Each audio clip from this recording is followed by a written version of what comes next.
This is News 5 at 6.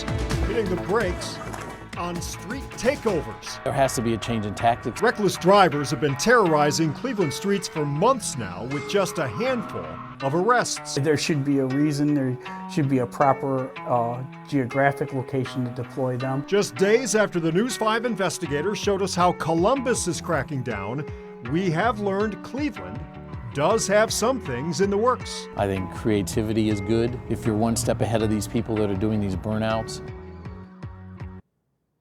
News 5 investigator Tara Morgan has uncovered that Cleveland is taking cues from other cities now, buying what they're using to take back the streets. So how long until we see the changes? I guess we have to wait and see. Last week we showed you how Columbus arrested 186 people in one night using stop sticks, devices that can blow out your tires. Records we obtained show police have discussed getting them here, and the city wants to make physical changes to city intersections before the weather changes. At West 25th and Lorraine, faint reminders of burnouts. The rain has washed it away, the traffic has taken it away. The Ohio City intersection has been a target for sideshows. In one case, 2 men are charged with creating a ring of fire with gasoline. Has it gotten quieter for you? Yes. There haven't been any burnouts. Street takeovers last month awakened Greg Gatka and his neighbors. The frustrations came through numerous 911 calls. People also expressing anger with the appearance police weren't doing anything. Well, I think you brought the attention to it, and other people have followed your lead in making everybody aware of this in the city. Last week, we took you to Columbus to show you how police there tossed stop sticks at cars during Operation Burnout. Columbus spiked up to 50 cars and arrested 186 people in one night.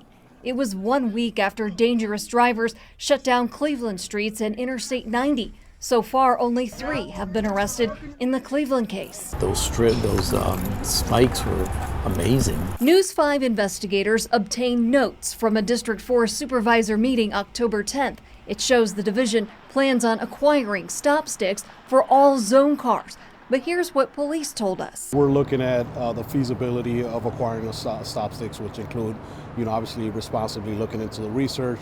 Is it practical? Is it applicable? Union President Andy Gajeski says training to use stop sticks is a must for the safety of officers and other drivers. The only thing the CPPA would request and require is that the members are trained in using them. Another tactic, altering intersections. News 5 investigators uncovered this email. Cleveland Deputy Chief Jared Schlatt told Columbus they purchased a milling machine in attempt to prevent takeovers. The plan, to install grooves in major intersections, a tactic Kansas City used that seems to work.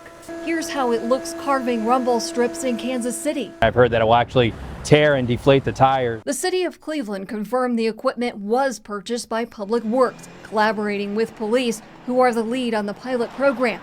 Police say they haven't made a formal commitment to the plan. I think creativity is good.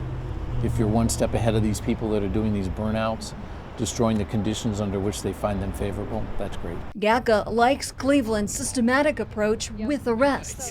There has to be a change in tactics, I think. I don't know if the Columbus model will work here, but prosecuting certainly should help.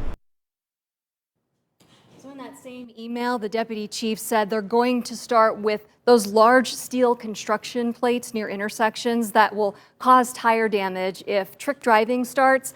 That was referred to as an immediate fix. But not normal driving. It won't damage tires, wheels. I guess we'll have to see. We're still waiting to talk with the city. It's a systematic approach, and the ball is rolling. Tara, thank you. Welcome.